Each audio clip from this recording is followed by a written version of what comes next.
Cat fact: more in depth about the 1990 Captain America movie. Much like with the costume that I talked about previously, I actually do not hate this movie as a lot of people online seem to. Don't get me wrong, doesn't mean it's good. It just means my expectations had been pushed so far into the ground that it was a tripping hazard in Hades.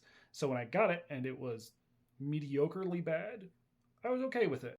I think also part of the problem is that, unlike the Red Brown movies, these never get into the territory of being so bad they're good. Like, legitimately, watching the Red Brown movies, I am laughing occasionally because of how lousy they are. But also, I felt that in this version, there was nothing uplifting it like the presence of Red Brown in the Red Brown movies. Matt Salinger is fine as Captain America, but the version they wrote isn't that great. Now, we do get to see in this movie that Steve starts out in World War II, and he does go through the whole process of getting frozen in the ice and waking up later. But as I mentioned in previous videos, I don't think jamming both of those into the same movie gives the emotional impact that we want. Now, there are a few tidbits I like from the movie. I like that they gave the Red Skull a daughter, even if she's pretty different from the comics version. I like that they kept that.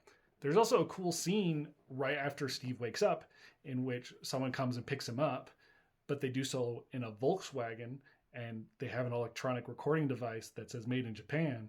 And so naturally, if you were someone who had just been pulled out of World War II, you would assume that this guy was working for the Axis. It looks like the movie rights kind of got jumbled around a lot, and there was a lot of change and flux with the script and ideas. So I think it's just one of those instances where things didn't work out when they could have been better. Other reviews online will make you think that this was a raging dumpster fire, and I wouldn't go that far. It's more like burnt popcorn. Not terrible, but there's better things you could be doing with your time.